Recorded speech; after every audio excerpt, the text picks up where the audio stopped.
A, B, C, D. I pay 3, play this. Oh, hello there.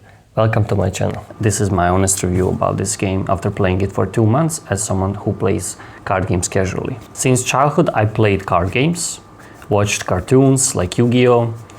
And at some point in my life I had opportunity to go to first skirmishes, I think. Here in Riftbound it's called Nexus Nights. In Yu-Gi-Oh! It was just events. So I went there, I played, I realized how rough competitive scene can be. And that's when I decided to play card games casually. I played Yu-Gi-Oh! For some time, then I quit, then I played again. I played Magic. I played also League of Legends. That's one of the reasons why I got into Riftbound. One of the reasons, we'll speak more about that later, is the League of Legends universe. I played League of Legends for 10 years. Then I played Legends of Frontera. I played Hearthstone too. So I have a lot of, let's say, experience in card games, but casually. I never wanted to compete. I had some bad experiences. That's why I was a bit skeptical when I started to enter into Riftbound community. And to be honest, this is one of the reasons why I would recommend people to go into it, because I never seen such a positive community. Since I started playing, people were giving me cards. They were helping me to learn the game.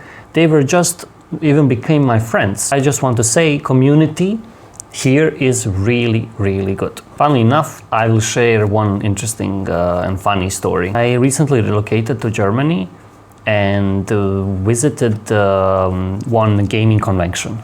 And in that gaming convention, I see so many people play card games. And then I remembered my old Yu-Gi-Oh! Days, and I was just like really missing it. Some nostalgia came to me. So I went there and I asked them, do you have Riftbound by any chance? And they said, oh yeah, we have, but people are now busy playing it and stuff. Do you want to something else in meantime? Then I said, okay, we can play something else. And they give us Pokemon. By the way, I didn't play Pokemon, like maybe as a child, a little bit, but there was this guy teaching me and my girlfriend how to play, so we started playing and stuff, but all the time I was thinking about, I want to try Riftbound. This was actually what I wanted to try. Unfortunately, at that day, I didn't manage to try Riftbound because people were playing it so much in the event, and there was no time. So I went home and this desire was still there. I really wanted to play Riftbound. So what did I do? I started researching about cards and what's happening, like where can I buy stuff. At that moment, unfortunately, it was not that easy to access it. Right now, the game is in a good spot, but when I started 2 months ago, it was a bit hard here to get products. So I researched on Reddit, asked people, again, good community, people trying to help, telling me about the stores, online stores, what can work and stuff. I visited 3 stores, no one had anything. But there was one guy in Reddit and told me, oh, maybe they don't have it online. There is one store, maybe you can visit, because actually products are not there right now. So they want people who play there to have products. So if you go there physically, they'll probably have it. And I did go there. I found my first Jinx deck at that time. And I came home, started playing, and yeah. That's the history. Now I'm addicted. One more thing I forgot to mention is Riftbound is in English. For me, this means a lot because in Germany, so many card games are in German, and Riftbound is only printed in English for now. And I can enjoy playing card games without trying to understand which every card means when I'm in Nexus Nights. So how it goes, you buy one deck and then you buy second deck, of course. So I bought Rumble deck and I had Jinx and Rumble and I was playing with my girlfriend. We were having so much fun with the game. But at one point I was like, what about like boosters and how can we upgrade our decks? Because obviously I wanted to actually go to Nexus Nights and experience how it is like a casual competitive setting, you could say. At some point we went to event. People were really friendly. Again, I mentioned that already, but I have to mention that again because it was really, really refreshing. I lost really badly. Yeah, they had the meta decks. I just had my Rumble and Jinx, right? So that was unfortunate, but yeah, I felt good after that, but also realized, well, if I want to like play, it would be good to like build better deck. So everyone was telling me, oh, you know, like now there is like pre-rift coming, this is like a best way to enter the game, and I was like, yeah, let's see what is that. So I kind of researched a little bit about it and I figured out, okay, let's go to pre-rift. This is like an event, by the way, it's coming soon for the new expansion. Every time new set comes, in this case it was Unleashed. Now Vendetta is coming in like a month or something, so it's gonna be the event. So if you want to get into the game, I would suggest that because that's how I enter too, and it's the best. So what is the pre-rift event? So basically you go there, you buy like a ticket, you get the booster, 5-6 boosters, you get pre-rift like a kit. Everyone open the boosters, make their own deck, and everyone plays with new deck. Since I played with like my Rumble deck, I couldn't do anything to meta decks, but this time everyone was kind of equal because everyone was having a deck on the spot from these boosters and this pre-rift kit. I received Diana. I still play Diana. It's amazing deck. I love Diana in League of Legends. I played so much of Jungle Diana, Mid Diana. If anyone played League, they will relate to that. After that event, I was really, really happy. I felt, again, community is amazing, game is amazing, art is amazing, and I loved it. Mechanically, game is challenging. That's one thing we'll speak later about, but it's very rewarding. Actually, now after 2 months, I love it even more because it really rewards you if you stick to it. And it's most interactive card game I ever played in my life. Why I said it's interactive? Because we have 2 battlefields. I will show it like this for now. And we both, me and my opponent, can go to these battlefields. And then we can play like in Yu-Gi-Oh! It's called like quick spells. He's called reaction spells. So you can play a reaction spell. There is normal spell, and it's fun. Like you have gears and you can interact all the time. It's not like, oh, I play my turn and you play your turn, then I play my turn. It's always interactive. You go to this battlefield and I react to the spell, then you can react on my spell, and then it becomes, it's called Showdown in this game, it becomes really, really fun.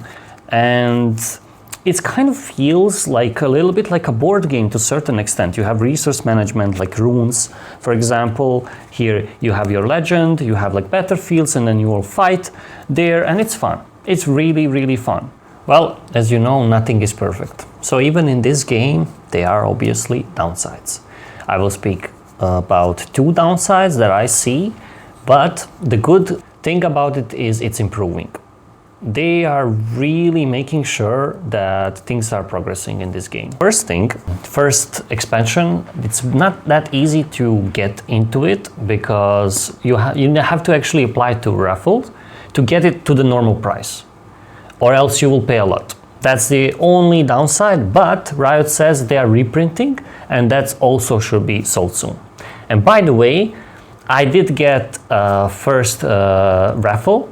So Origin Box is coming soon, so I've also filmed that, and you'll be able to see how the cards looks and everything, like I mentioned art and stuff, so it's gonna be possible. I can't wait. This is my first booster box that I ever open, and I'm really, really excited.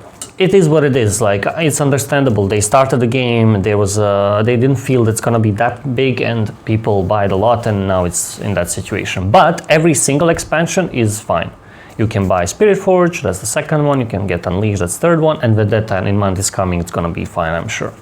So that's one downside, but again, they are improving. Second thing is rulings of the game. If you just come into game as casually as me and stuff, you will have fun and stuff. But once you if you want to go deeper in the game, then it becomes a bit hard. So what that means is, it takes some time to learn it. There are so many different interactions, and it's a bit complex at times. But good part about this is Riot is also taking care of that. There is Judges Discord, you can ask questions. They are making sure that they are explaining stuff more, and there is like a web you can check and the rule books, and they are also erratating the texts. If some problems arise, they really quickly fix that. We are in good hands, I would say. So I would not say this is good or bad, it's neutral. Of course, pricing. So I already mentioned the Origins booster box is a bit pricey if you don't get selected as in raffles in the Riot website, right? But at the same time, this is very cheap game actually. If anyone coming from Yu-Gi-Oh, like my background, or any other games, maybe even Pokemon is the only maybe example. That's not a good example, but everything else is pretty much more expensive. So to build like a deck, like, of course, if you want to buy this normal structure decks and stuff is cheap, even boosters here and there, it's fine. But if you want real deck, let's say this Diana deck that I have, it could be like 200 euros, depending on the cards, of course, and on tournaments and how it's performing and stuff. But I would still say this is really good time to enter into game. There are not many cards, it's still possible to get cards, except Origins is a bit pricey, that's it. Everything else is really affordable. Even this newest expansion, there are no cards more than 30 euros, I would say. Except obviously there are different rarity, but you don't need that to play the game. Just one more thing to add when I say real deck, what I mean by that. I mean highly competitive decks. But even there is like much cheaper option. For example, a Z right now probably costs around like 70 euros. That's cheap. Entering into TCG, even on competitive level for that is really, really good. So don't get discouraged. You can buy structure deck, you can have fun and stuff, but even building like a competitive decks, if you wanted to, you can. It's really affordable. There are the decks from like 50 to 350, but that's about it. In Yu-Gi-Oh, it was like 1,000 euros for a competitive decks. That's why I'm saying it's cheap. So in the end, big question, is Riftbound worth it? That's why I clicked on this video. I will wholeheartedly say it's worth it. I have never ever had so much fun in a card game. I never met so many beautiful people, amazing people who are helping. They will giving 200 cards for free when we just arrived first time there, like teaching us the game, helping us out, giving us cards. It's a big thing. Like I never seen someone giving me cards. Like that really never happened. So it's true. It's worth it. Riftbound is worth it, and it's just gonna be better. Riot is gonna support it. The reprint issues are gonna be gone. The rulings are gonna get like better and better. This is the time to enter in the Riftbound. If you ask yourself, when is the time to enter into Riftbound? I would say right now, and especially now when Vendetta is coming, pre-rifts are the best. Thank you friends for watching my first video on YouTube. I hope you learned something. Maybe you have some questions. Put them down in comments below. Subscribe, like for more content. I will definitely keep making videos, and it's really a lot of help, especially now for start. If you ask something, maybe I can make video about it. Definitely the video that's coming is opening the Proving Grounds box and Origins booster box. It should come in a couple of days. Hopefully I can record that soon, and see you. Have a great day. Bye.